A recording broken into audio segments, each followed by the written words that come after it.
welcome to Perspective Shift. Mike, how you doing today? I am doing wonderful, Frank. Great to Yeah, see you. We and have a very special guest with us this morning. Thank you yeah, for joining us. thank you for joining Thank us, you Sarah. So today for we having have it is Sarah and it's Sonneveld, correct? Yes, Sarah Sonneveld. Great to have you on the show, Sarah. Thank you so much for taking the time this morning. Yeah, where are you Thank coming you. from, Sarah? I am actually in a very tiny town of Blenheim, Ontario. I don't know if you've Oh, ever heard really? of Is it. it? Canada, Is huh? it? I haven't heard of it, but I know Ontario. Is it snowing up there yet? Yeah, is it Not cold? yet, not yet. Alright. It's close to snowing. But yeah, Yeah, we're close to Chatham. I don't know if you've heard of Chatham or Windsor, yeah, I've heard of Windsor. Yeah, but near the yeah, Are yeah. you born and raised then in Canada? yep, in the small town of Okay. Tilbury, Ontario. Yeah. Gosh, that's so All right.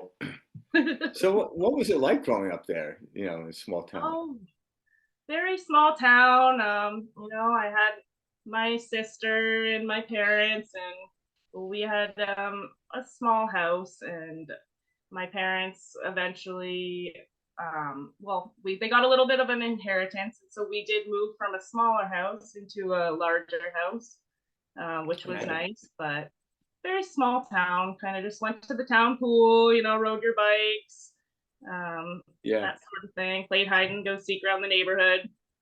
All That's right. So fun. just like all right, that's a fun thing. Small Yeah. town living. Yeah. I love Mhm. that. I did not grow up in a small town. I was born here in Arizona, Oh, and okay. so pretty big town, etc. But I love it here. I've been to Canada a few times. I've Okay. always enjoyed it.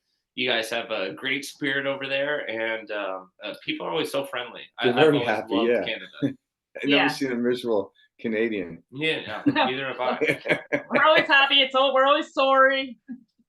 Yeah, now I'm from New York, where we're not sorry. Yeah, Yeah. We're never just sorry. downright miserable. Never Um, sorry in New Yeah, York. but I would love to go so to Arizona. I've never been. We've been talking about a trip. Me and my husband haven't yeah, been away yet, and we're thinking that's a possibility. Arizona. yeah. A lot of Canadians, like half the Canadians, go to Florida. The other half come Hmm. to Arizona. It seems Yeah. like Arizona that. or Jamaica. This We're is the thinking. best time. Hmm. Yeah, this is the best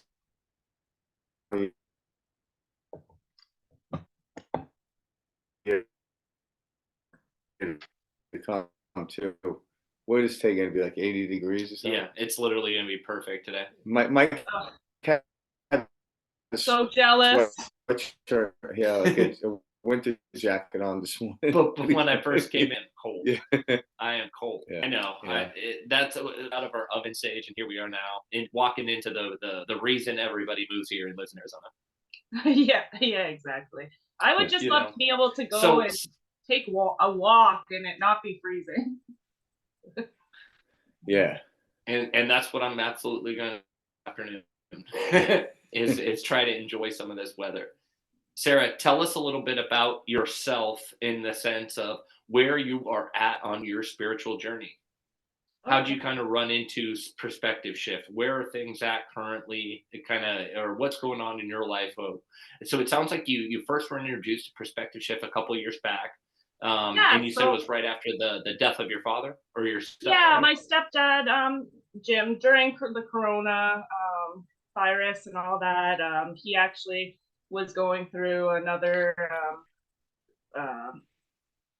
what I guess you call bout of cancer. He had gone through cancer kind of my whole life, in and out of the hospital, recovering, coming back out, and he was in the hospital again for the coronavirus. There was some complications, and he ended up passing, which was very tragic. Just we didn't Yeah. see it coming, considering he always Yeah. like overcame things before, and but he always used to say to me like, Sarah, you got to look at things from a different perspective. Just having, I guess, a negative mindset. And so Mhm. when I saw you guys on Spotify, Perspective Shift, it really made me just want to listen to you because that's what he always said. Like, look at things with a different perspective. And so, Were you yeah, guys very close?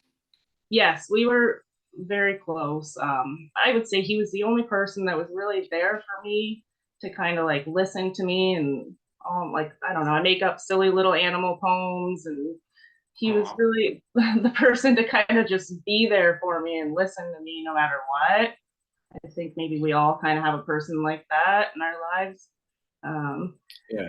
But yeah, so that was really just, it was a tragic, tragic thing. Very hard to go through in my life, losing that person. And I think in a lot of ways, I wanted to honor him and his name by living a better life and living my best life, I guess you could say.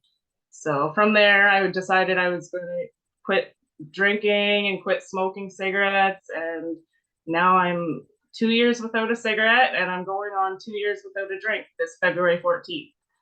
So, wow. Congratulations. How are you feeling? And I feel amazing. I have never felt this right. good since before I started drinking, like 14. So. You started drinking at 14? Yeah.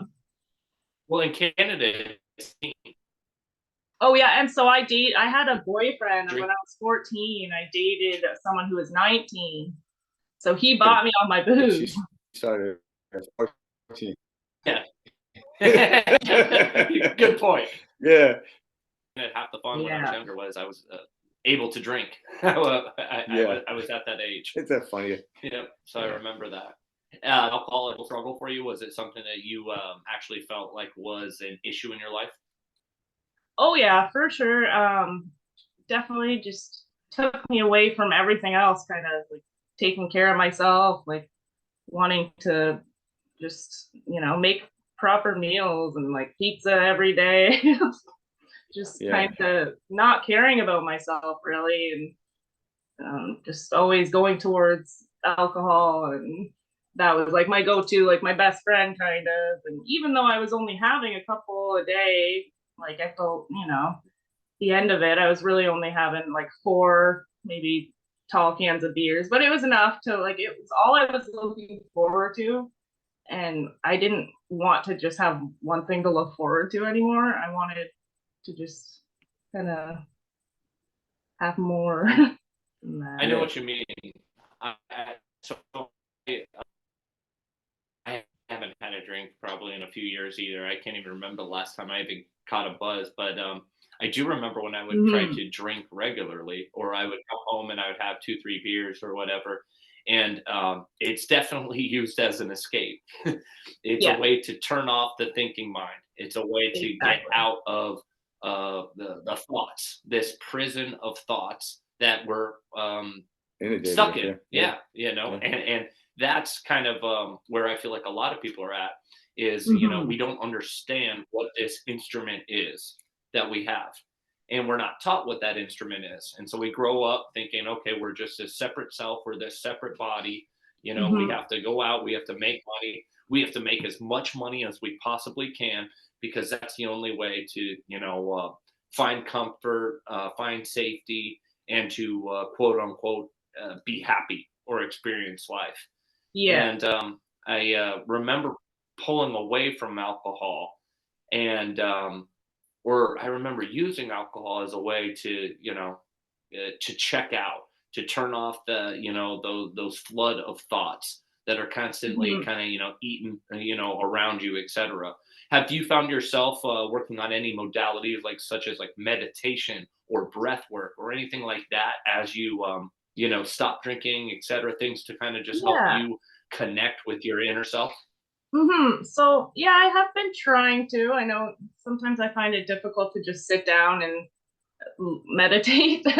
I find maybe my way of meditation is listening to podcasts like this and trying to clear my mind that way. I guess I also sometimes listen to Joyce Meyer in the morning. I like to listen to her sermons and her kind of attitude. And also the Nike, I listen to, I don't know if you've ever done any of those Nike kind of exercises on Netflix or heard of those. But wonderful. Yeah. But yeah, it's a good way to get in the zone. They're like Nike kind of yoga things, and it really helps me kind of get out of my head and into my body. I've also been going for walks just around the house. I have a very like small house, but we have a giant yard. So I'll just walk around the yard for like, I'll take an hour in the morning, kind of get me my mindset for the day and into like just a different state. Yeah. Well, that actually is a definition of meditation. Meditation is not necessarily just sitting on a couch with a candle and some peaceful music. That is one way of doing it. More effective way is the way you're actually doing it, because most people don't conduct their day by just sitting on the couch. They actually conduct their day moving around, interacting with nature and human beings. So that's kind of what we're trying to convey here, is like getting even beyond, because I know some people that have addictions to meditation. Yeah. When someone's like, I meditate 3 hours today in a dark room, like, and it's interesting to me. Meditation, like for 3 hours, I've done that, is more of like going to a rock concert. It's just an experience. I'm not trying to get anywhere with it. But if you Yeah, think you need to do it, it then becomes another addiction. just another thing. It can't, yeah, because it's all of these things we do are permission slips, which grant us experiences in the world. But really, where that true peace comes from, it comes from within. There's nothing to do to get that peace. But once we're at that peace, walking in your loft or your garden or hanging out with your cat and your husband is just a representation or expression of that peace, rather than people are trying to do all these things to get to peace, because alcohol got you there by distracting you. That's why they call alcohol spirits. It could falsely represent. It just stops you from thinking. Okay, I But never when you're, thought. yeah, like when you're in the mix of doing things such as walking the garden, you're not thinking, you're perhaps pondering. So the more we do stuff like that, but when we go back in and you do that, like, oh, today was a great day, we realize it wasn't walking the garden.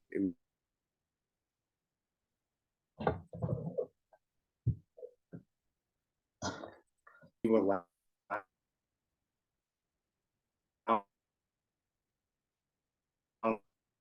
it, but then the walking in the garden Just having some technical difficulties. was part and parcel of that. So understand is we are the meditation. Our life is the meditation. It's not something we do on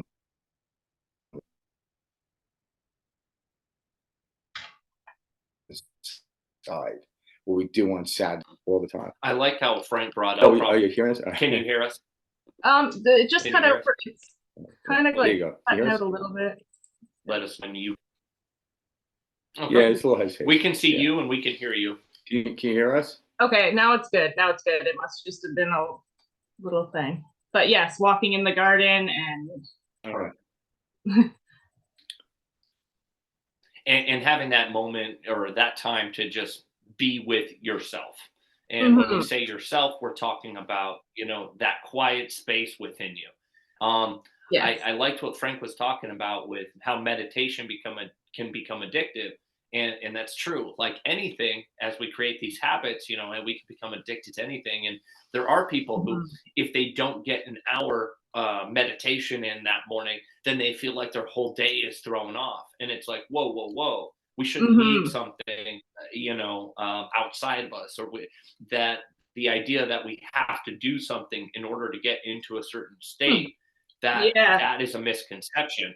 That this state is around us at all times. This is something that never goes away. It's something that you can drop into at any and every moment. And it's just when we turn off the thinking mind that we begin to truly experience our higher self or our true self. And I like how you explained that, Frank. Oh, thanks. Yeah. Definitely makes me think of days where I pushed videos like this and on my husband and trying to get him to listen. Yeah. And it makes me feel bad. Like I have to start my day with listening to, like, I've definitely been there, and thinking about that definitely makes me have a different perspective on it and see how, like, it's not the right thinking at all. Like I see how it helps me in my life, but to make it be the thing that I need just makes it just like another, like alcohol, right? Just another thing I'm chasing. Yeah, but it's kind of like the cart and the horse. So, like, if you wake up in the morning, you're drawn to listen to Joyce Myers, do it. Don't be like, Mhm. oh, I should not need to do this. It's when you wake up in the morning and you don't feel like listening to her and you think you need to. Mm. That's when it becomes problematic. So, Yeah. because the interaction with the outside world is why we're here, but we want to Mhm. put the horse in front of the cart. So how do we feel? So when we start to feel good, it leads you into, like, obviously something led you to start listening to Joyce Myers, and said over Mhm. the years, and then a connection with your stepdad using Yeah. perspective shift, and then you found Mike and I, which Yeah. grateful for that. So my But stepdad, and there's a he's always yeah kind of pushed, like he's always tried to push Christianity on me very hard. So I would go to yeah church with him sometimes, and I'd pick up a Joyce Meyer book. yeah That's kind of what brought me to that. And I definitely, like, I believe in Christian values and morals and that, but I don't believe that it's the only way and Jesus is the only way into heaven. Like, I think Jesus had an amazing message that, yeah. like, you know, and like a lot. Well, yeah, a lot of people mistake when Jesus said, "I am the way," but he wasn't talking about Jesus from Nazareth. He was talking about "I am," which all of us are. Yeah, So he yeah. was trying to convey to people that you are that in which I am. He said, "Even least among you can do as I've done, even greater." And a lot of Hmm. times people leave that out. So Christianity is a great understanding, but we have to take Jesus or Joshua, however you look at it, was a man, but he was proclaiming these things just kind of like Mike and I are proclaiming it, and you're proclaiming it now. There's something there, but how we acquiesce. Because the one thing Jesus never talked about is what to do on a daily basis as far as what to eat, what Hmm. exercise to do.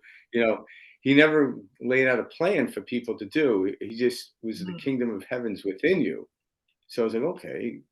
And then you start to really look at that self-inquiry. It's like, oh, I am the I am. Because when you say like I am Sarah, we put more Hmm. emphasis on Sarah. I'm like, but yeah, actually, I am should be more emphasis. And Sarah is the concept in which your parents gave you the name, and we build Hmm. up these things.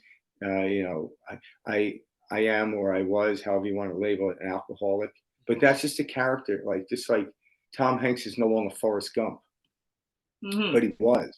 At one point, he melded together and played this role called Forrest Gump. Yeah. Oh, I And hate that but concept. An alcoholic, like, it just, that bothers me so much, and I yeah, think that really does keep people in a kind of like box when you label yourself an yeah, alcoholic. yeah. It definitely does. It does, but in the beginning, like, because I've talked to a lot of people in the beginning, that box can keep them safe. Hmm. So it's so that once it's like building the 10-foot wall around your house. It keeps you safe, but after a while, you want to knock it down. Maybe put a 4-foot chain link fence so you can see beyond that. And Hmm. that's the work. No one should tell you to knock down the wall, but as people do, because I've had close friends that were addicted to alcohol and drugs. And I had a friend, he said, I remember years after saying this, after he got out, he was probably like 6, 7 years sober. And I'm like, how are things going? He's like, I live in a triangle. I'm like, what do you mean? He goes, I go to work, I go to AA, and I come home. I go to work, I go to AA, and come home. And I'm like, dude, you're gonna snap if you don't find something else. Hmm. And Hmm. that's what he was professing to me. Like, he realized something like that. And lucky for him, he started finding other things out there where he was loosening up on, this is who I am, rather Hmm. than this is a role I once played. See, that's the Yeah, whole tug of war. Is we think we need to hold on to these stories about who we are. Like Frank's friend that he's just describing. I am Hmm. an alcoholic. I'm this. Yeah. I'm that.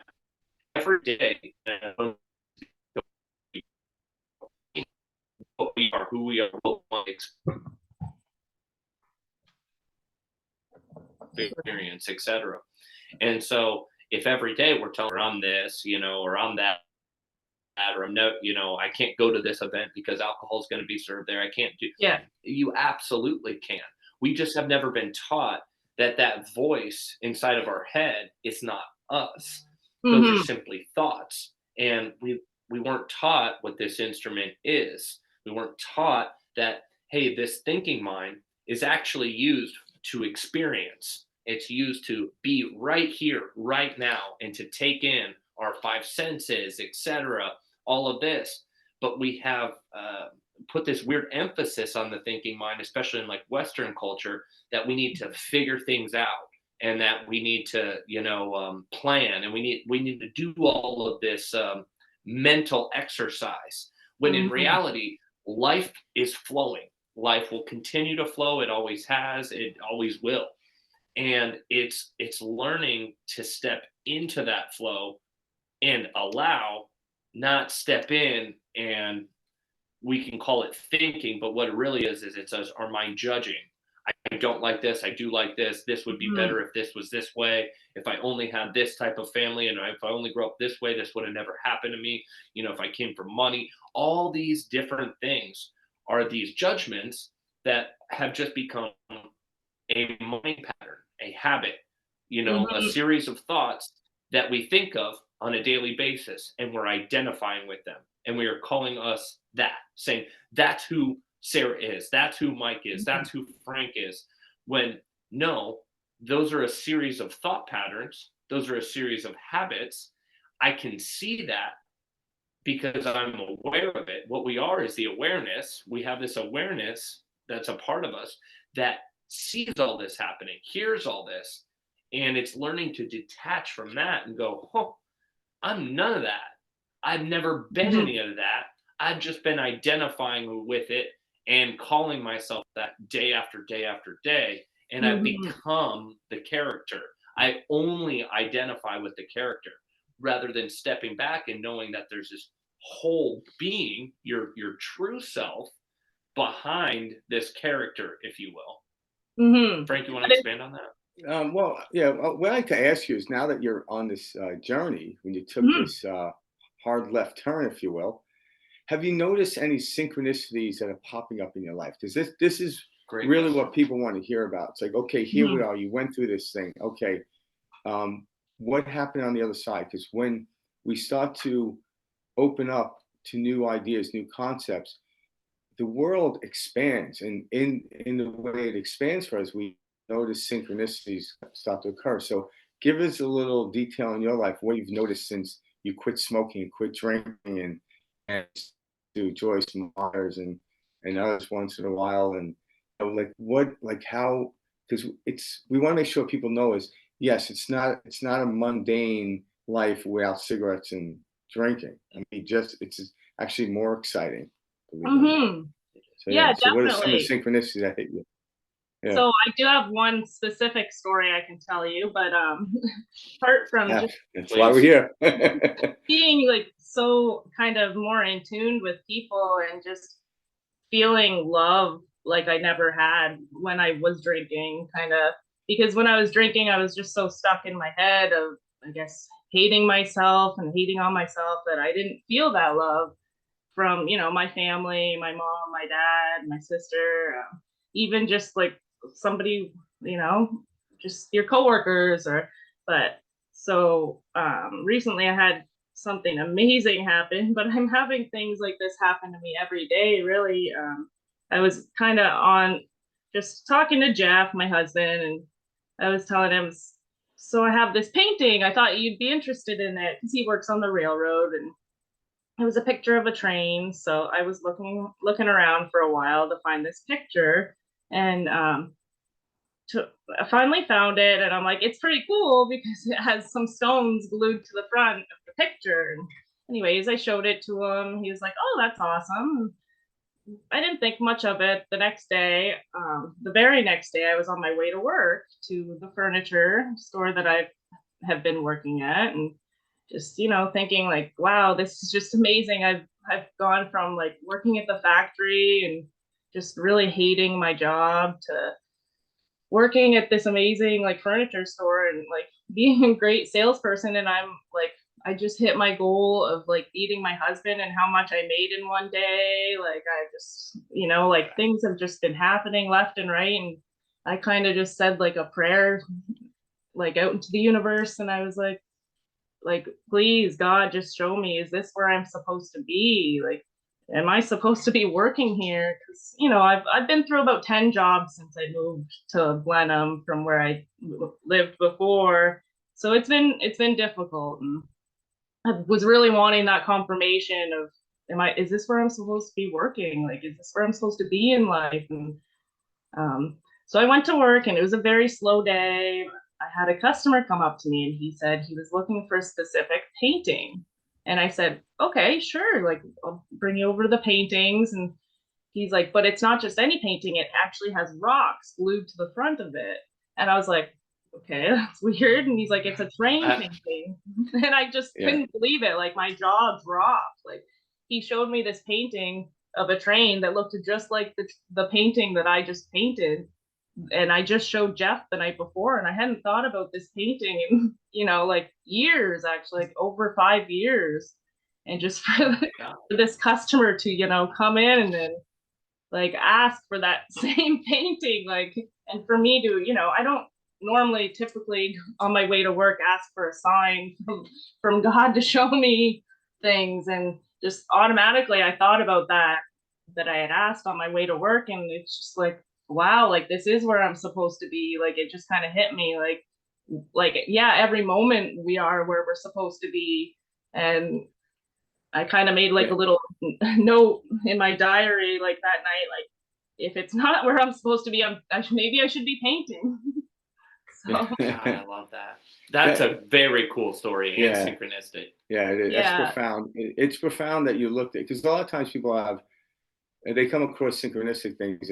They call it happenstance, but the fact that you recognize it, that's everything. And comes in the form of what we call gratitude. When you actually understand how the universe works in that way, other though the human mind can't conceive of it, it's very difficult. Like, you can never conjure up the fact that you found a painting you did several years ago, and then a customer that you've never met would come in and ask for the very same thing. Yeah. But it shows you that the universe is yielding to our wishes. But what are our wishes, right? What is our perspective? What are we asking for every day? Are we asking for, oh shit, the shoe's going to drop today, or this is going to be a brilliant day? And if we really understood this, like we do when we were children, because we never had qualms with this, because we didn't know, we were always excited. Even if you spilt milk and you cried for a moment, you got over it quickly. Yeah. But as we become adults, it's like understanding that this is exactly how the universe works. So worrying about what's going to happen next, if this is going to happen, I'm like, well, worrying is just slowing it down. It's not stopping it. But getting excited for like what's going to happen next, that excitement generates the new story in your life, the new character you're going to play. And that's the brilliance of it. Yeah. So just wanted to mention the other little synchronicity that happened in my life. So me and my husband have been talking a lot about mantras and the power of mantras since we've been listening to your show. And so one thing, we listened to the orange episode, and you were talking about visualizing the orange, and it will appear in life. And so anyways, we come up with, after we listened to that episode, is when we decided Jeff needed a mantra. So my Jeff, we kept saying, enjoying the ride. He likes snowmobiles and stuff. And then I had written into you and asked you for a book suggestion, and you told me your book, which was Enjoy the Ride. Yeah. You got it here too. But that's awesome. Thanks for the plug, by the way. Thank you. That's great. He's just about done it. He almost finished it for this episode. He said he's got like 20 pages left. Yeah. Good for him. We're both really enjoying it. And oh, that's cool. Yeah. That is cool. That we kept repeating that saying, and then that's the book was just that's funny. See, that's we learn to laugh more, and actually now scientists are proving this, and it's very difficult to, like, you can't tell somebody to laugh. They just have to laugh. But laughter is the quickest way to health, but there's no formula for that. So they tell you to eat well, exercise. Those are things you can do, breathe. But laughing is just something that happens spontaneously. But it's the funniest people I know are always open to everything, but see the ridiculousness and stuff, but not to like point and blame. It's we see the funny stuff in the way we conduct our lives. And that's, to me, that's why when stuff happens, I don't get upset. I'm like, I have another funny story now. Yeah. Yeah. I got another funny story today for you because I Mhm. pissed Karen off for some reason or another. And I love you, Karen. She's gonna be listening to this later. So, oh God. But yeah. Sarah, what happened after the client who came up to ask you for that painting? Were you able to find something that he was looking for? So no, he said it was very specific. He showed me it was some weird name of it. I explained to him Oh, that, like, my situation sounded a little weird, but I said the night before I just found a train painting that I did. I'm like, unfortunately, I Yeah. gave it to an ex-boyfriend and I don't have it anymore. And he Yeah, kind of oh just yeah. laughed. Yeah. Yeah. So I guess, like, did your store carry this painting? Oh no, no, it was just some weird See one what I off. mean? See what I mean? How cool that is? Like, Yeah. that was absolutely the universe And you throwing know you a what I've never breadcrumb. seen at the store either? They never had any type of 3D where like rocks were glued on. Like I've never even really Yeah, seen yeah. that type of painting. That was just kind of my idea to glue on some rocks onto the train, like up front to make it look more like it's Like closer 3D. Yeah, up. to give it the And dimension. Yeah, yeah, and and you sent us a copy of it. Yeah, we'll put a Yeah, photo up on the screen right now. yeah, We'll edit that in so people can actually take a look at your yeah. work. But I guess, like, for Oh, those show that. listening, Can you how see that? yeah, No, I can't really it's see hard it. to see. Well, Yeah. no, we'll have Kayla edit Oh, it yeah. in We'll put and put it on up the on the phone. screen. You know what But I mean? yeah, but I So that way still like people listening. when I think about this story, it still just blows my mind. Like I just Yeah. am still like Especially coming to a furniture store, to purchase a yeah. painting. I used yeah, to And, go he to an wasn't art looking this for gallery isn't for that. something anything that else. he found. Yeah, So, like, that truly is such a sign from the universe saying, hey, Sarah, you're on the right path. Yeah. I'm communicating with you. And Mm-hmm. that's the thing is we're taught to be like to feel so separate from this world outside of us.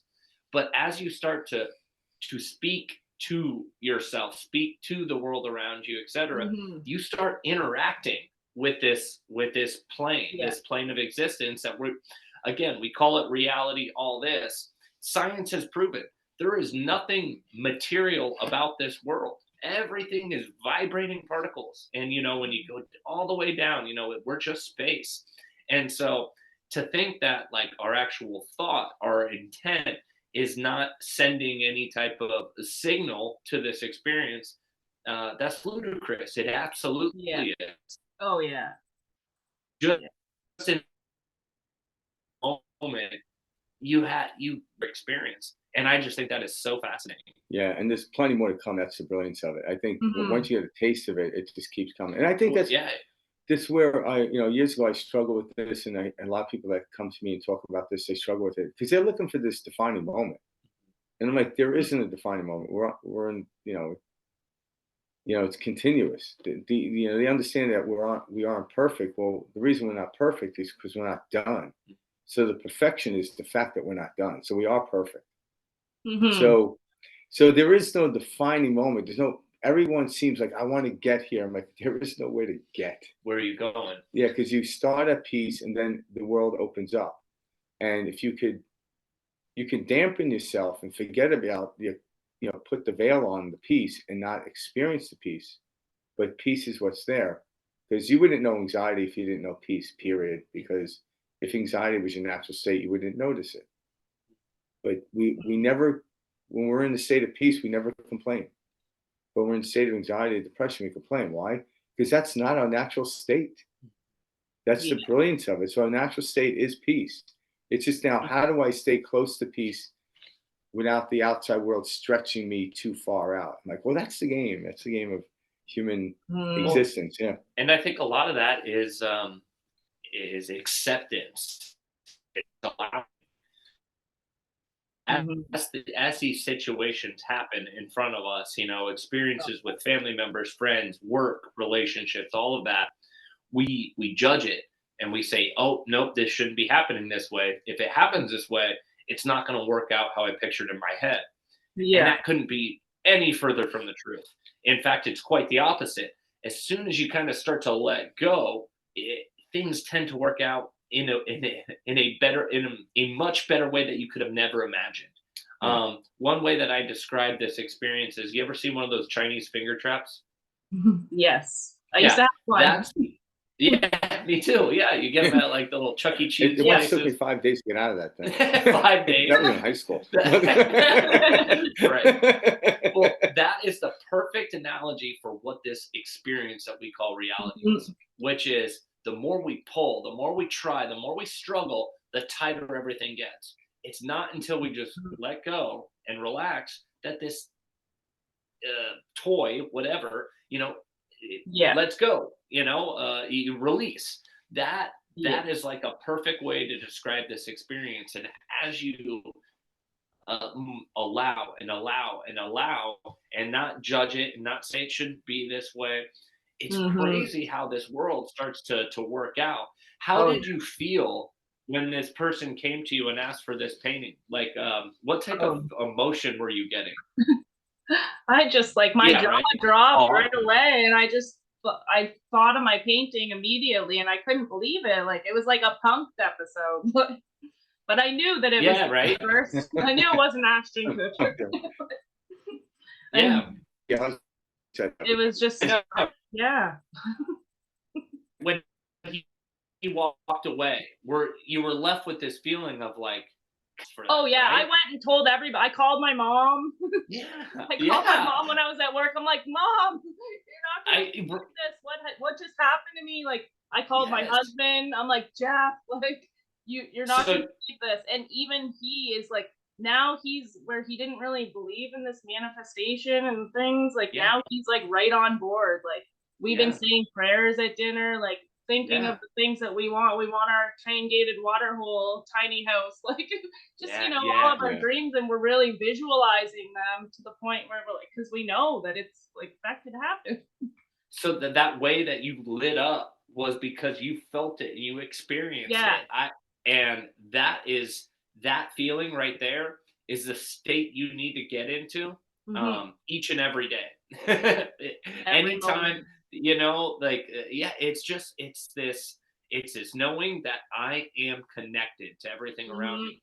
We do this weird thing where for some reason we choose pain and we choose suffering, and it's usually because of just the conditioning. We in the Hmm. Western culture we're taught that it's normal for things to suck and for things to be unsatisfactory, and to kind Yeah. of, if you're enjoying yourself, it's like, hey, what about this? Do you have enough money? Do you have a house you want?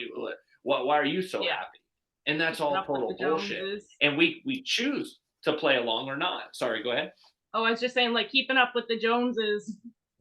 Yeah, exactly. But we Yeah. choose to play that, and we can step back and say, no, no, no, no.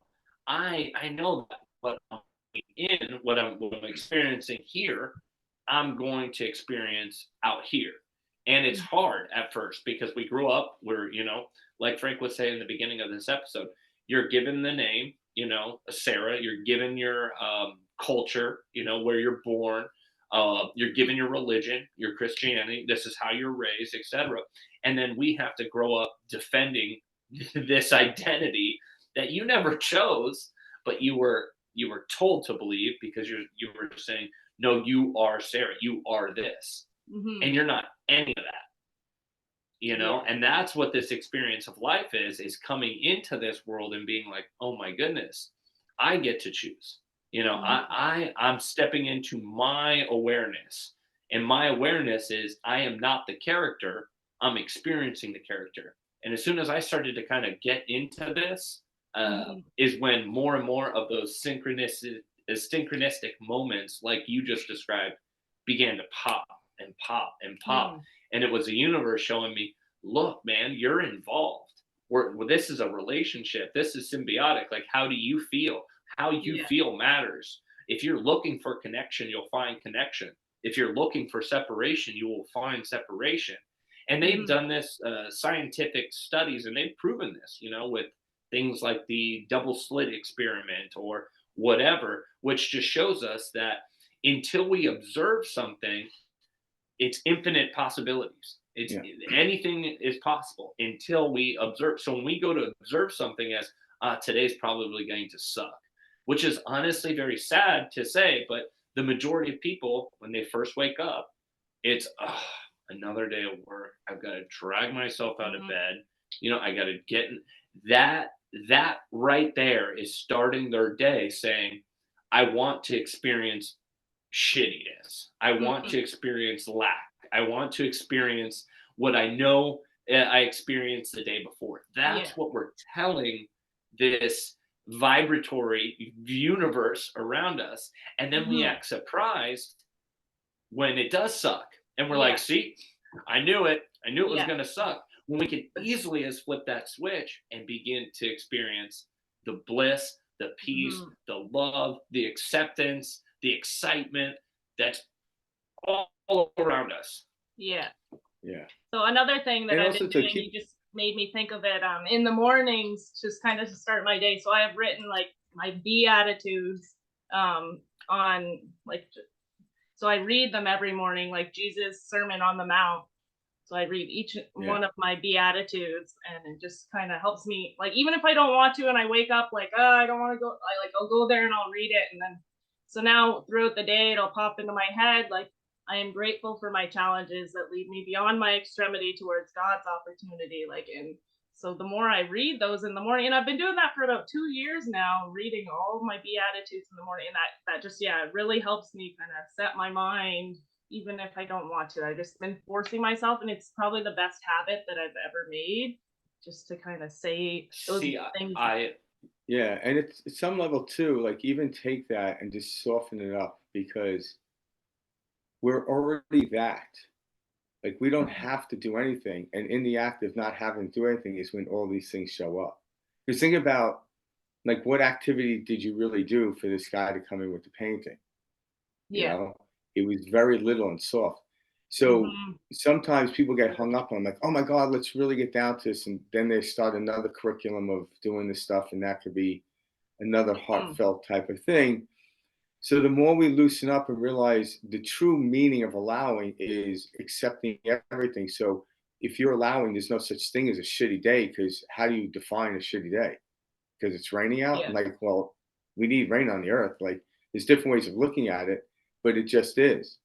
And in that case, the preferences and why you came here start to show up. So yeah, the house will show up, the money will show up. But if you start searching for that, it's like kicking the can as you're walking down the street trying to pick it up. So it's like, it's a very subtle entity, because when everyone comes to these synchronistic surprises, they weren't even looking for it. It just popped in, but they may have asked for it like 10 years ago. And it's just letting go. And when you let go of, like, I don't have to do anything today. Oh my God, this feels good. All of a sudden you end up running a marathon. But if I have to do something today, even if it's good, like I have to go to the gym, I have to make money today, I have to do this. All of a sudden, there's this tenseness on us, and all of a sudden that could squander it. Now, okay,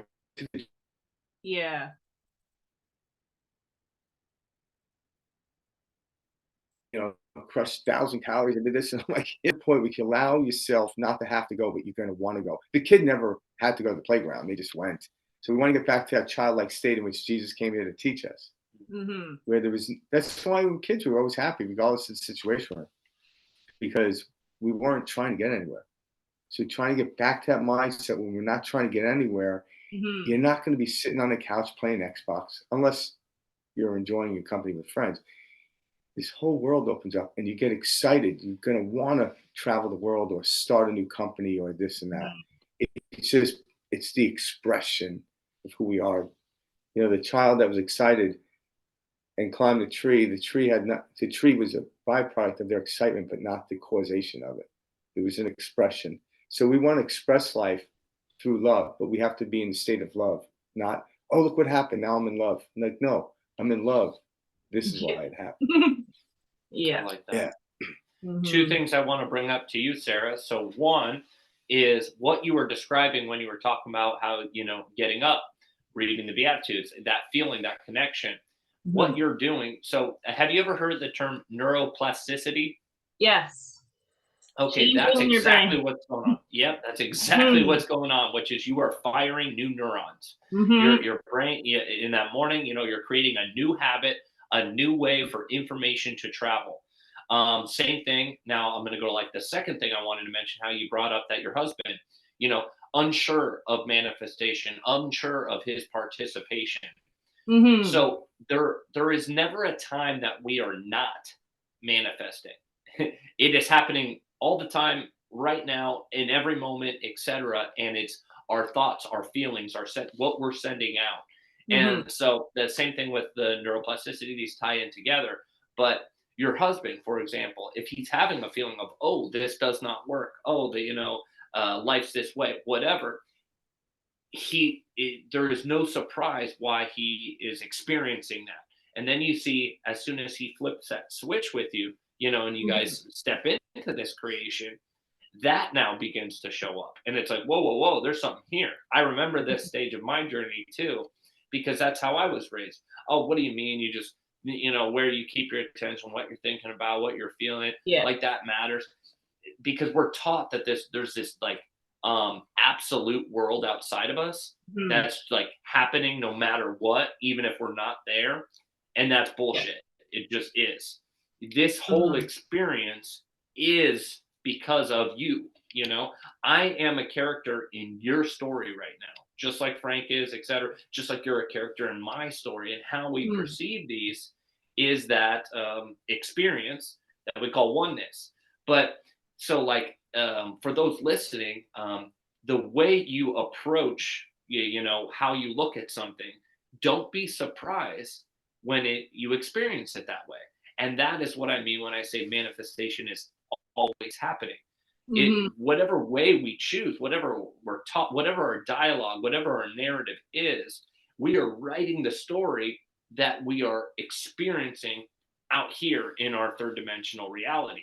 And so I like to bring that up because whichever way you cut it, your husband's right. If he says, "Oh yeah, this shit doesn't work," he's right. Mm-hmm.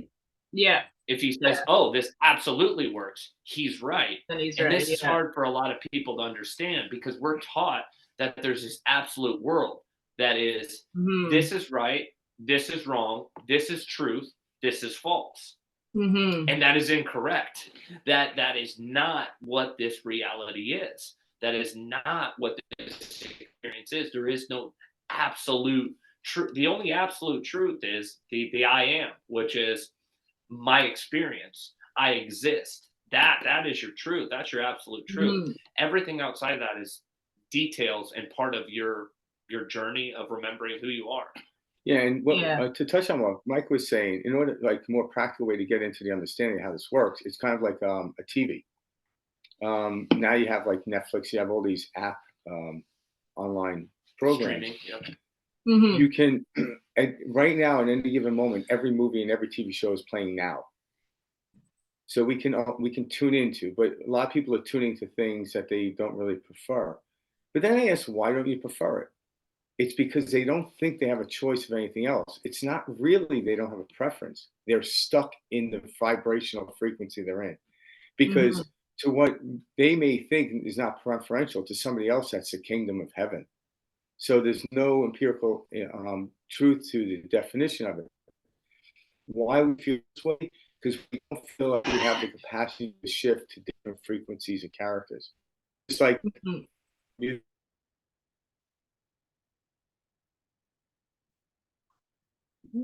Oh, cut out. It's something, you know, like a probably listening too long. But then all of a sudden I have to do it. Type of music on Spotify. 1 second, Frank. I think you cut out. Let's give her a second. Oh, sorry. Yeah, you cut out. Oh yeah. Perfect. I'm just talking about like understanding why we get into these frustrated moments and we don't prefer life. It's not the situation. It's because we've been there. If you were in kindergarten for years, it would be upsetting. But when you're in the first year, it was great. So we're always meant to move into these different shifting. And what we're learning as human beings now is when to shift, when to let go, and when to allow, type of thing. And if we stay too long, we start to blame the thing. And it's like, yeah, you're just here too long, you know? Even if you Mhm. love pizza, by day 5 of eating pizza all day long, you're not gonna like it as much. Yeah. So what we're showing is, yeah, the experience, the manifestation is already done. We just have to shift to it. I don't need to write a song. I just need to shift to the song I want to hear, even if it's something I never heard. I go to an alternative station. It's already done for me. So manifestation is already done. But did I go to the place where I want to see something new? So most people are stuck um, in the merry-go-round or the revolving door, and they like, I don't like this. I'm like, well, the revolving door is fun to go through once or twice, but after Mhm. the third, fourth shot, you start getting dizzy. So we want to get rid of revolving doors. I'm like, no, it's not the revolving door. There's a limit or there's an expansion within every experience we have from one to other ones. So the experience, everything that you all want to experience is already here. But just like every meal you're going to eat for the rest of your life is already here. But Mhm. you can only eat one meal at a time, one bite at a time. And this is where the understanding of stop trying to go anywhere because you're going to rush through the very meal to get to the next one. No. When you do that, that's when anxiety comes up. It short circuits. Now you're stuck eating the same meal, so to speak. And then we blame the meal. So people blame Mhm. the outside world because they're stuck in it. There's nothing wrong with Yeah. this experience. You're just done with it. And when you're done with it, oh, what's next? You just made Boom. me You think of match. Yeah. when I first was learning to drive. I was so afraid to drive. I would always think of the car accident that was going to happen and not actually be like in that moment of driving. I was always thinking of the terrifying, you know. And so I read actually, that's back then I got into Eckhart Tolle, and that's where I Yeah. Yeah. started learning all these different ideas, because Eckhart really helps you try to focus on being in that now, and that's Eckhart's amazing, Oh, Yeah. and perfect analogy, by the way. That so what you just described, Sarah, is where 98% of people live their lives. You mhm. know, can't go for that business I wanted to open. Why? I won't make enough money. What if this happens? This Yeah. could foil me. I'll lose my family. I'll lose everything. All of these fears hold us back, Hmm. and it's the funniest thing because as you begin to step into this work and into this practice, you see that these fears, you can pop them like a balloon, and you just there is nothing holding you back other than this Hmm. unrealized fear. And Yeah. that was a beautiful analogy and very well said. So thanks to Eckhart Tolle, you can drive on the freeway now, right? Yeah. Yeah, right. That's it. Yeah. And I think that, but I think that's part and parcel of being human. I don't want to take it away because we're sitting here talking about we have the show because Mike and I and you had to overcome stuff. Yep. So I don't discount that. You mentioned earlier because I always joke about this. I feel that we actually are in a long episode of Punked. At any moment, Ashton Kutcher is going to come out. That would Yeah. explain a whole lot more than actually because from the What's human going on? mind, like it's very difficult. Like what's happening in the world? I'm like, well, I don't know, but when I stay centered and at peace, whatever comes my way, I can deal with. So I try not to. I don't get caught up in that stuff. I'm not sticking my head in the sand by any means, um, because from the human mind, it's very inconceivable why there's two major wars in the planet, stopping people seeing each other when we have the most luxury in human history that we know of. Maybe Hmm. Atlanteans is more luxurious, Yeah. but um, but here we are doing this. What's happening? I'm like, I don't know, and I don't, I could sit there and talk about it for a couple hours, but I would just be making shit up. Hmm. But I know when I'm in a state of peace, and other people come to me that are hysterical about it, I could get them, or I could show them. I don't get them; they get themselves there. I could show Hmm. them to look at it differently, and they actually become peaceful. It doesn't mean to stick your head in the sand. You don't do anything about the circumstance Hmm. going on. It's quite the opposite. Then you're better equipped to deal with it at a higher level. And that's kind of Sure. what we're here to do is to realize, hey, the human mind can't conceive this, but when we go into the heart actually will supersede neuroplasticity any day of the week because the heart is very concise. The human Hmm. mind's like, should I do this? Should I do it? The heart says, do it now. and we listen to the heart. We do it without knowing why we're doing it. And the heart's not going to send you to do something that you don't want to do. So a lot of people out there that may be thinking, I should be a business person because I was watching this show. And I'm like, well, do you feel like becoming a business person? There's nothing wrong with working with somebody. There's nothing wrong with working in a cubicle. There's nothing wrong with that. But an entrepreneur is an entrepreneur. But entrepreneurs always telling everyone they need to be an entrepreneur. And I happen to be an entrepreneur, but I would never tell anyone to be an entrepreneur. It's so It's much just, work. well, it is, but it's almost like telling me I have to play basketball when boxing was my sport. No, like I like boxing. I like watching basketball, love it, but I'd rather box. I was, and coming to the idea that's my internal preference.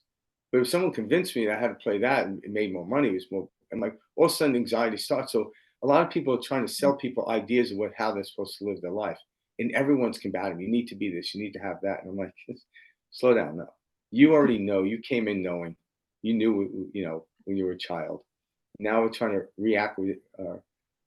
reacquaint ourselves with that childhood-like state, and bring it into this adult place we call adulthood. And it's just that becomes wisdom. If you're meant to be a CEO of a company, you won't be a CEO of a company.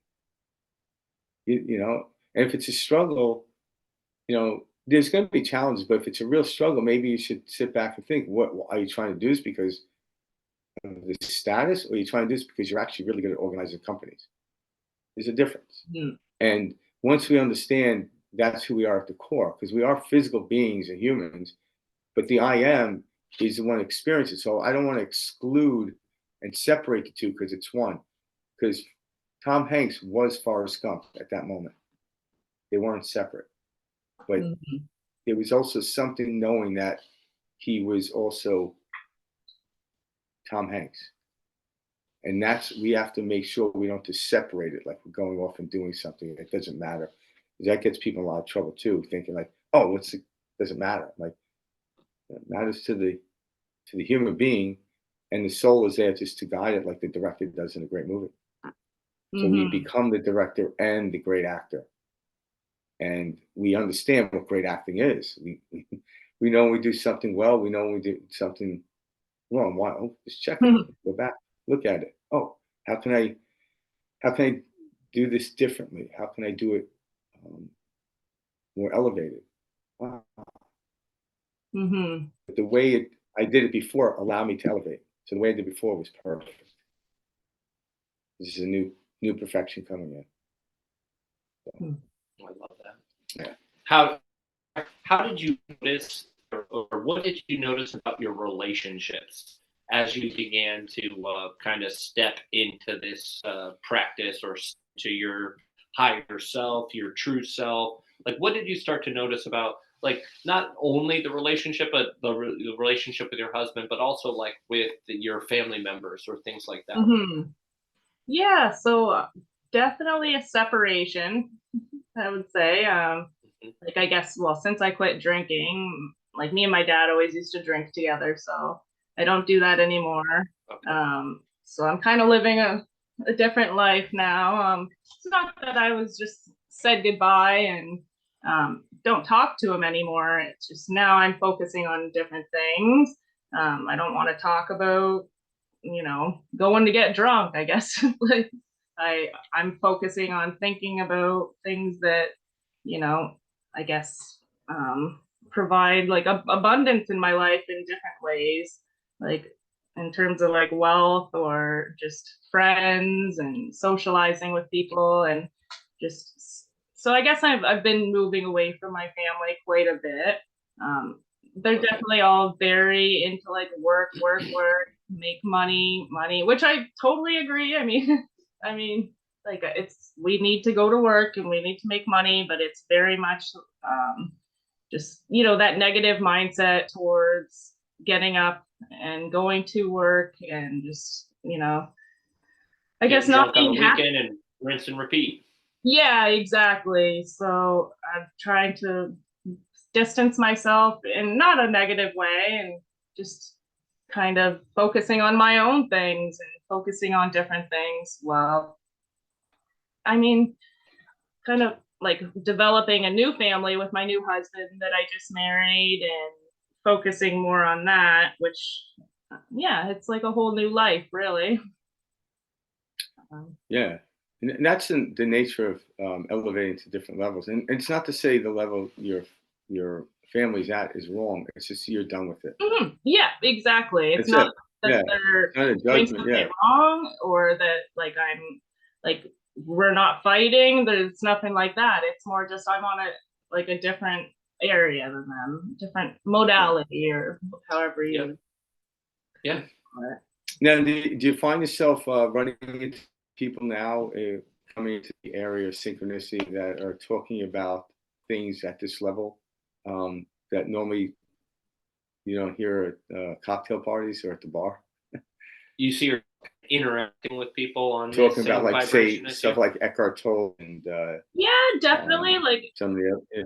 I guess like a kind of like I've noticed a huge shift in my mom actually since I've been listening to all this stuff, and just the way that I've been around her has totally changed her to just look at the world in different ways, and the way she approaches things is now totally different.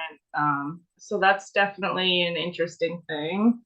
um, Other than Yeah. that, You see how your light is affecting her light. yeah, The brighter you're getting, that exactly. that's something Frank always shared Hmm. is you want to be that beacon. Our job isn't to tell people how to live, what to think, how to feel, Hmm. except no. Our job is to rise to the Be. state that we're meant to be at. Yeah, Hmm. and then others elevate to you. It's like a Yeah. natural, like tuning. It's almost like your Yeah. mom's tuning to your higher Hmm. frequency. You know? It is. Yeah. It's very Yeah. interesting. I've even noticed when I've Yeah. been walking around the yard, my neighbor started walking. And I thought that was kind of interesting. Now my neighbor across the street Very is cool. walking around their house. It's just Yeah, yeah, funny how yeah, we yeah. can It's rub the off on opposite. other people, right?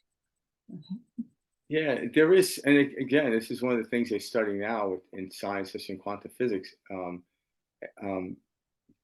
how this is actually happening on the planet. More and more people are waking up, and the Hmm. thing is, I always say, like, I remember telling someone a story. They were asking about my son. He's 20 years old, and like, how's he doing? I'm like, he's doing really good. He's kind of, um, break into life. He's really excited about life, and they said, well, it's because you're always happy. And I'm like, how do I know if it was him making me happy?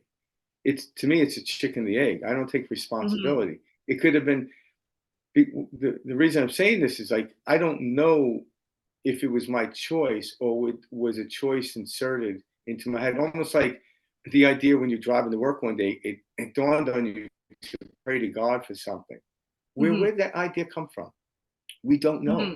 but it came to you and you did the prayer, and then when you showed up at work, the gentleman that was looking for the painting made this whole complete understanding. But where did it come?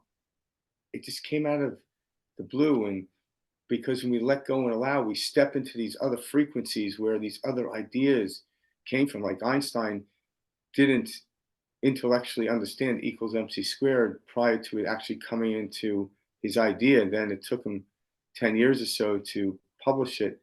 And now we Hmm. all intellectually understand E equals MC squared. But prior to that, it was something that's popped into his Yeah. head. Where did that come from? We don't know. But what we do know is if we stay open, more at peace, these things flood in. And that's why I say, Hmm. I don't know, it could have been my son's elevation that elevated me, even though I like to take Hmm. credit for things, take full credit for that. But that's the brilliance of it.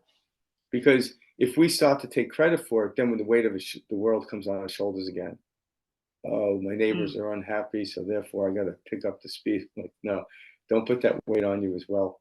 It's just this Hmm. cosmic thing going on. And the brilliant thing is for you when you noticed it. When an Hmm. idea came in to say to pray to God, you did. You could have said, "No, I don't have time for that," but you did. Hmm. But where did the idea come from? That's the essence of Hmm. what I always spark. Like, that great feeling came in, the idea came in. Hmm. it makes me Wait, think It's of not. Yeah. Jeff. He's always saying like, why do I need to learn these things? I just want to go work on my snowmobile, or like work on things. Yeah. And I'm like, but see, if you're not coming from that place of that deep, peaceful place while you do that stuff, then you're not going to be doing the right stuff. Yes. No, I see what you're saying. Mhm. You don't want to. You don't escape. It shouldn't be. Oh, I need to escape to go work on my snowmobile. Yeah. I want to work on my snowmobile because it brings me joy. Exactly. Like not to go make a bunch of money or because I want to get away, but and when you're doing it from that place is when you get the best results. Yeah, and because we often put in the it's like, okay, I'm gonna go meditate to feel peaceful. I'm like, you're not gonna be peaceful, trust me. Meditate to meditate, go for a walk to go for a walk. And by proxy, those things occur. If you go to work to make money, you're gonna be a slave. But if you go to work Yeah. because you enjoy it, and whatever it is, doesn't matter what it is. Like I enjoy company of people. All of a sudden, money will show up and money will come. It does. But when you do it for the money, you're always let down when the check comes. Like, oh my God, this wasn't worth it. Because we're always looking. Because if you're looking for the commodity, it always, because even the money comes and then the money goes, especially in this economy. Yeah. And I just joke about that because the economy's always been the same. People talk about it up and down. It's always been the same. Oh, it's always been up. It's Yeah, always it's been always down. been the same. Oh yeah. In a sense, but it's when we get lost in doing something. Like, you think about like musicians, like high value musicians that make a lot of money, right? Now, like the Rolling Stones, they don't need to ever tour again. So there's something else that brings them on stage. It's not the money. It's because they find immense joy in going into a stadium and having 30,000 or 300,000, how many fans they may pull in, being all unison in one time, listen to one of their songs. And at that moment when they're playing it, everyone, even Mick Jagger to the guy that's always at the back of the stadium, is in one uniform conscious state. Connected. They're connected. That's why they do it. That's why we all do it. And because of that, you're going to get, the money's going to come. But I think they would do it anyway for free if the money wasn't there. That's what they do. It feels good, Yeah. Absolutely. Yeah. What areas have you seen for yourself come up as areas where you have felt stuck, Sarah, on this journey? Because a lot of the times as you're going through and leveling up and doing the work you're doing, you're going to experience areas where you're just like, I remember that very vividly on my journey and still experience. And what are some things that have got you stuck, if you will? Stuck. Like, I guess maybe just still working my way into being able to talk to people, being able to have those conversations, because I just really excluded myself for so long from talking to anybody, like even my family, and I just kind of lived in this really just lonely just state of. So I guess I would say kind of building those relationships back and learning how to do that without, I guess, beating myself up like I did the wrong thing, said the wrong thing. But yeah. So well, definitely. here you are. Here you are on a podcast. So you're proving that's. I was just gonna say. You're doing perspective shift. So you're doing Seriously, it feels you're pretty doing good great. too. Yeah. Good. So you're already there. Yeah. So once you face the direction in which you're going, you're already there. You're just going to get more of there. Does that make sense? Yes. Yeah, for So a sure. lot of people think they're not there. That's why we're already there. We're already there. Yeah. The illusion is that we're not there. But, we were born, how many years ago, depending on how old you are, you were there. Now you're at a different moment in their time. But we play these weird games like I ought to be somewhere else. I'm like, there's nowhere else to be. It's the funniest thing. Now, when I change my state and how I feel, this moment feels great. But if I'm miserable, it doesn't. but why am I miserable? Because I'm here. I'm like, you're always here. There's Yeah. nowhere to go. There's nowhere to go.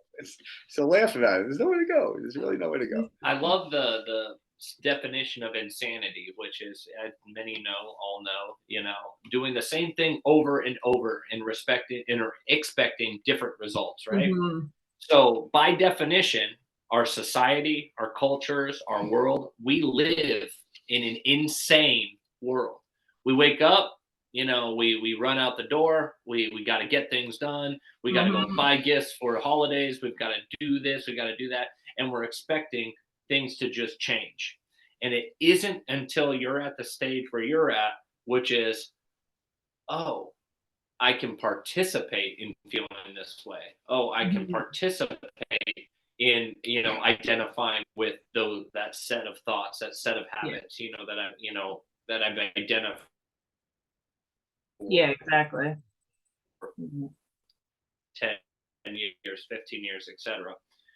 Or The thing is about the insanity thing, which I always joke about, Yeah. like if you were born in an insane asylum, you wouldn't know you're insane. that's true. So like we notice other people, we call them insane because we're breaking out of this way of living, but they can equally say we're insane and they would actually be right. Correct. So it's because we're breaking out of like wait a minute, and it's kind of like the end of Truman Show when he realized he was in the movie.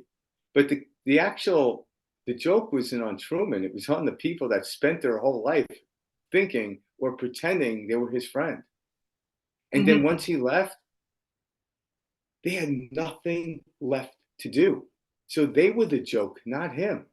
Oh That yeah, was the brilliance of the end of that movie. That was a If you don't great realize, I'm like, good one. without him, they don't know what to do anymore. Yeah. So it's kind of like that's how life is, and it's like you wake up like, oh, wait a minute, and you have this funny thing like, oh my god, and it's kind of like, but it's kind of like a cosmic joke in a very playful way. I don't think we were taught poorly. I thought this is kind of how, like my dad would do it. My dad would mess with me to raise me to another awareness, but he did it in a kind way, like parents will have the kids go look for something that doesn't exist. Why would they do that?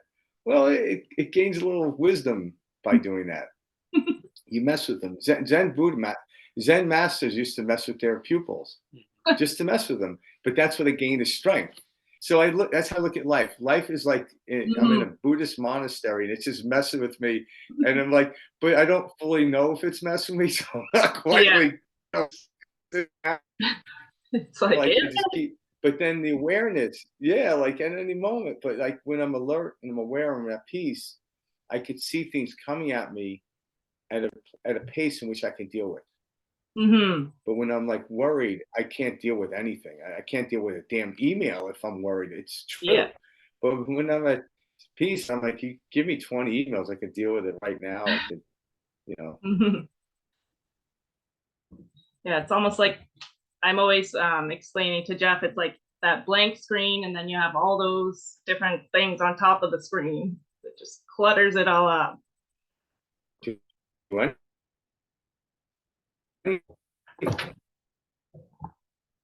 Sorry, you're cutting out. Just a second. And Must be my poor connection. so It's pretty when I windy out here get into today. that nice state, bring it on, baby. Are you? Oh, no Yeah. problem. What were you saying before when you were moving your hands? Oh, so I was just explaining that I'm always trying to explain to Jeff. It's like you are the screen, and then all your feelings and things that happen in your life are the projections on the screen. Yeah, So, yeah, yeah. That's the best way to see life. yeah, I guess that's you know, the best way to explain it, that I can physically explain it. you know,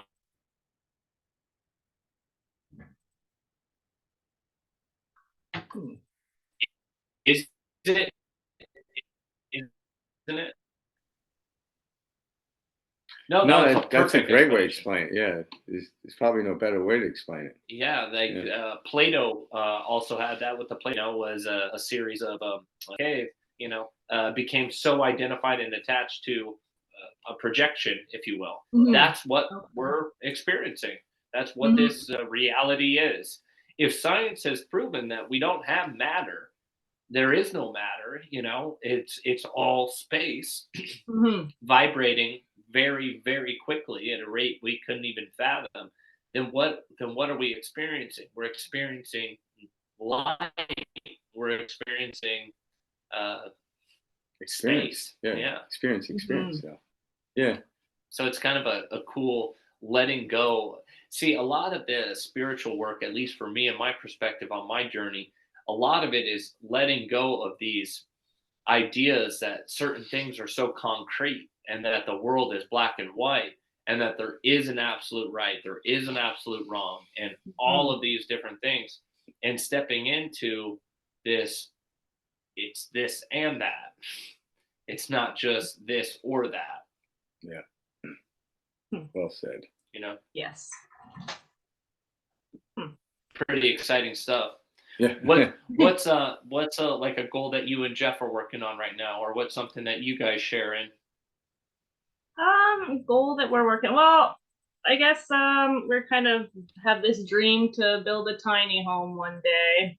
We have a nice little house, but we just have a dream to renovate and have a nice little tiny home on the water. Maybe have like a little water hole, water pond. Nice. Yeah. Yeah, but You need to start visualizing that together It sounds as like you're that's falling what yeah. asleep. that's what we've been Watch. doing every day. Yeah. Yeah.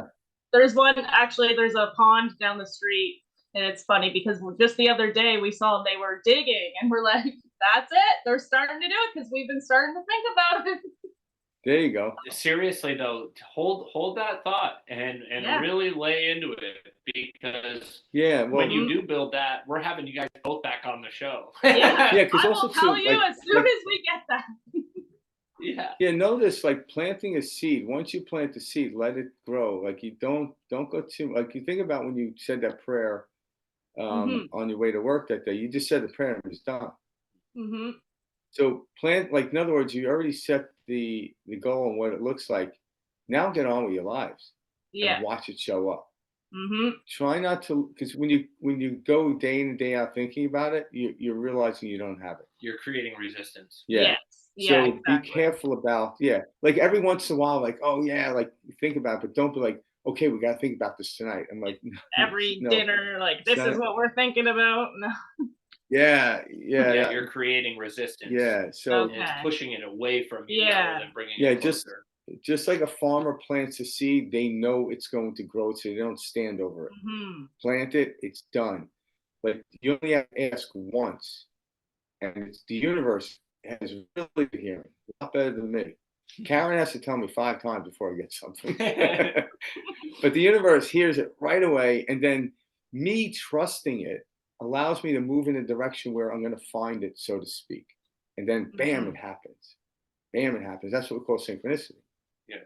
So just like when you wish for God for something spectacular to happen that day and the gentleman Mhm. showed up with the rock, that's to the universe, him asking that and getting your dream house is equal in value. We put the distance between it. So almost act as if you don't need it because you don't, and Yeah. then watch what happens. It's beautiful. It's beautiful how this works, and that is the Well, work.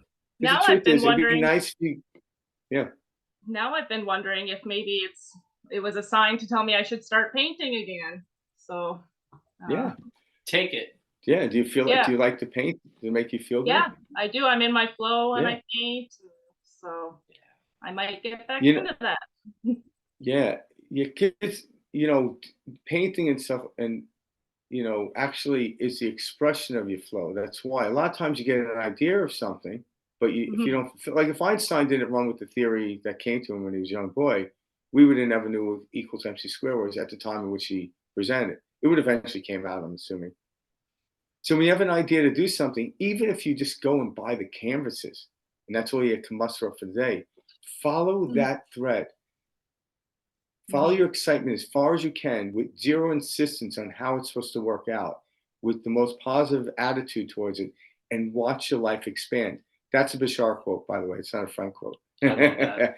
But it really is a formula for life.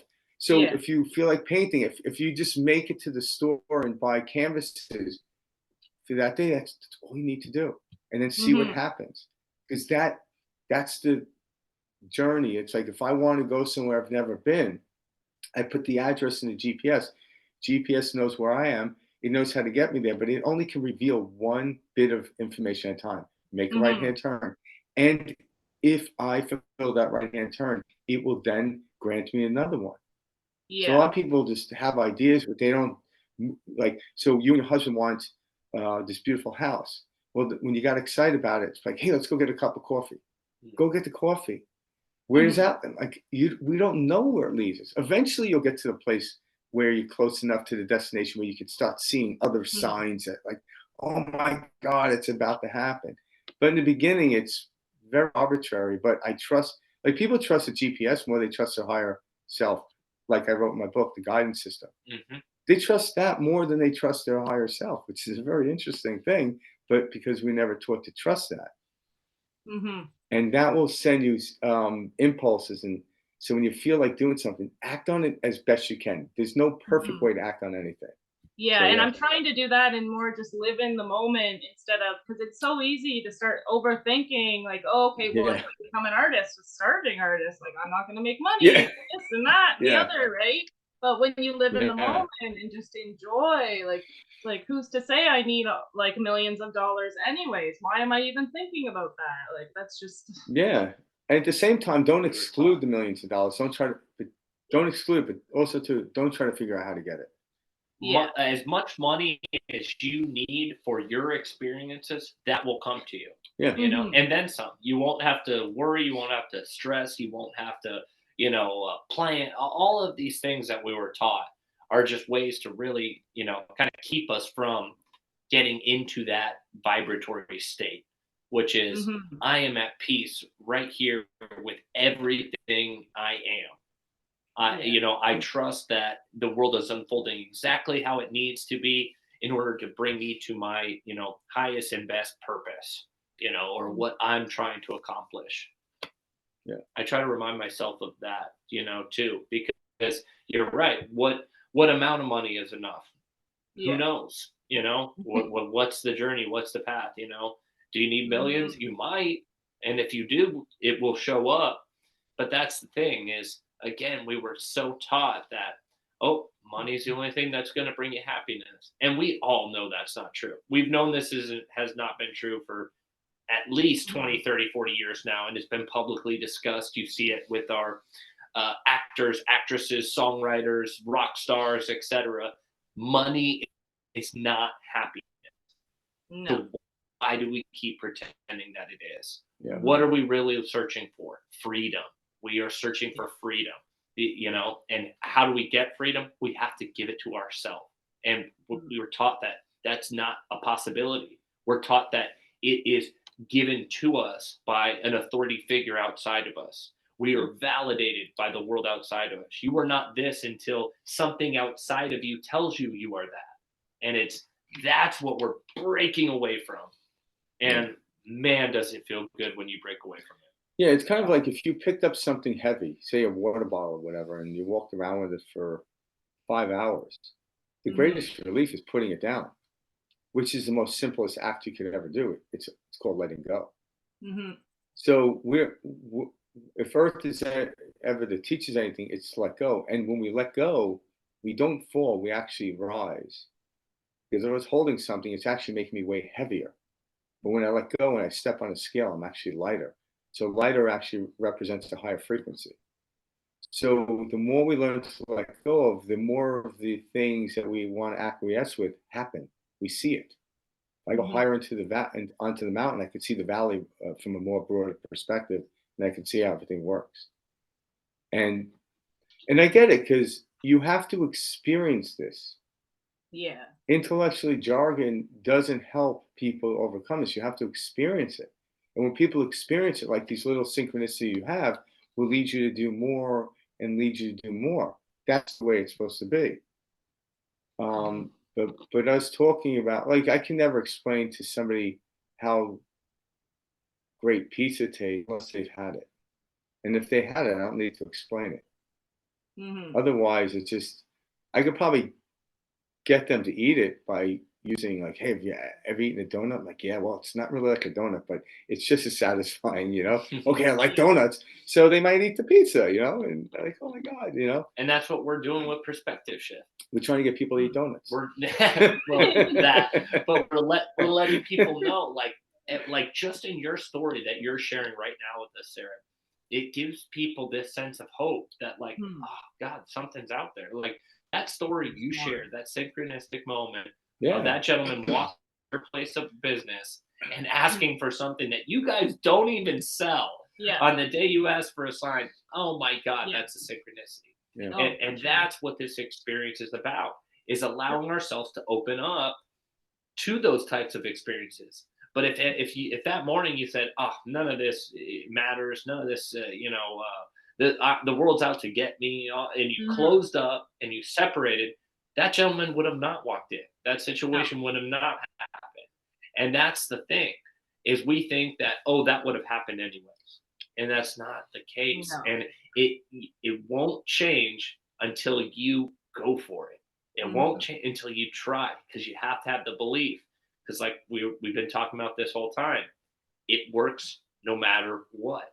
And so those who are saying this doesn't work, this isn't true, the world is a scary, dark, bad place. Well, you are correct. Yeah. You are correct. And that's the point of this dualistic, paradoxical world that we live in. What do you think? Yeah, you're right. That's the world we live in. And we just haven't been taught that. We're taught that there's like this absolute baseline world out there that no matter what, no, look, it's no. That is not the case. Yeah, very well said. Yeah, I always tell people, start looking at life like a book. The book is already written. Every single word in the book is there. Every chapter is there. It's done. The end is there. The beginning is there. But until you read it, you don't experience it. But it's already done. And that's how life is. It's already done. What experience how are you going to experience it?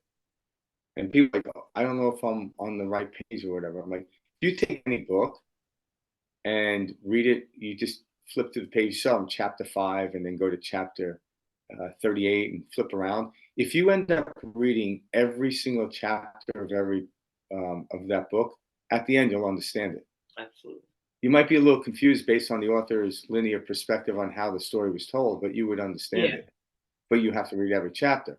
But we tend to read it from the beginning to the end in the way it was authorized. But you could still, if you read it at different pages, you'll eventually get it. And that's how life is. So people like, I don't know where the beginning is. It's right here. This is the beginning. It's right here. This is the beginning.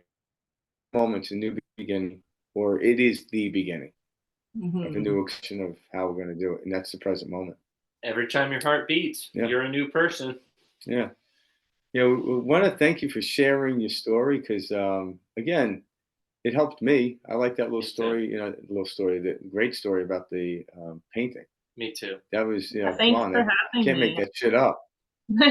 I also love hearing the dialogue between you and your husband. Yeah. Because that's where a lot of us are at, which is the exact conversation that you and Jeff had, which was, hey, there's something here. And I don't know about this, et cetera, which is, the conditioning, the world we grew up in. So the experience that you shared today, a lot of those listening are going to be able to relate to that, with their, partner, significant other, et cetera. And know, like, hey, just keep going, keep doing good. Keep pushing. There's just because we all have to come into this stuff on our own, because there might be someone that understands this more than me, and I would hate for them to interfere with my experience because it's mine. We all have our own experience, but there's a reason you and your husband are together. And there is a little tug of war once in a while, but be very playful with that, because we can't get into the order that we think we know better. We know different. And we're knowing at a different level now. And, definitely trying to pull back on that one and let Jeff go to work on his machines more. Yeah, because smart. Yeah, every human being on this planet is a spiritual being. You know, people are like, are you spiritual? I'm like, everyone's spiritual. We're just experiencing it different. And I would never, ever think I'm doing it better. And your vibration is affecting him in real time. Oh, for And sure, yeah. yours, You're, yeah. you're, you're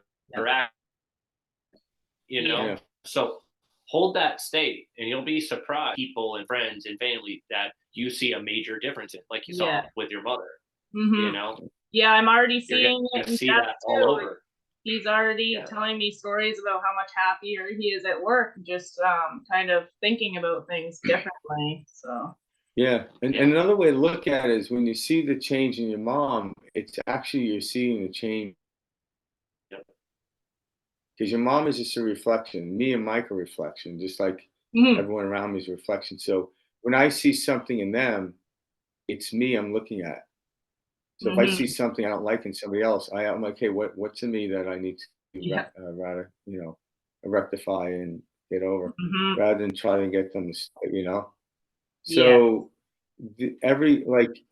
everyone in your life is your spiritual teacher, if you want to look at it that way. Without them assigning themselves as such, they really are. You know, yeah.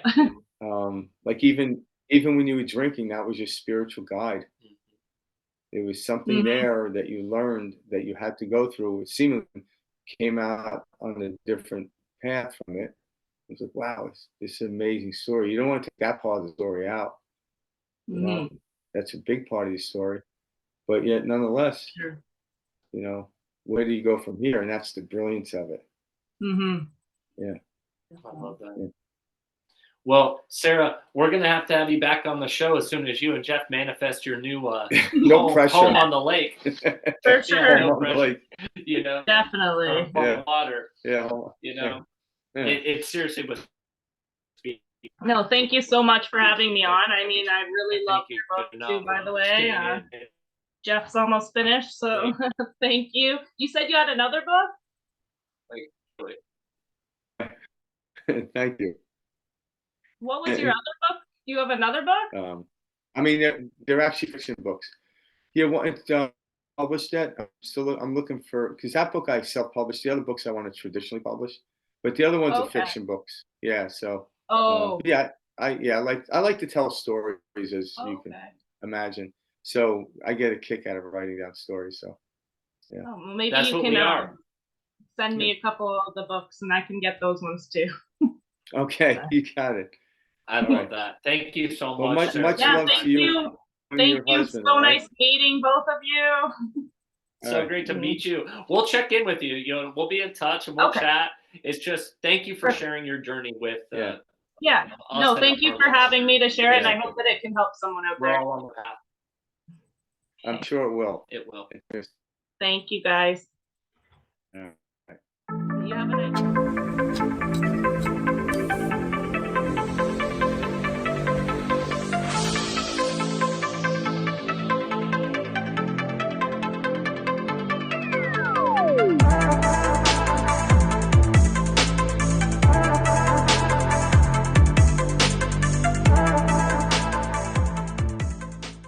Perspective Shift is brought to you by fdailycoaching.com. If you're seeking assistance to help navigate you through a difficult time or feel challenged to reach your full potential, Frank Daly can guide you to a perspective that will allow you to utilize your imagination and experience a more fulfilling and satisfying life. Frank has been working with people for over 20 years as a coach, helping them understand the power they have to transform their lives.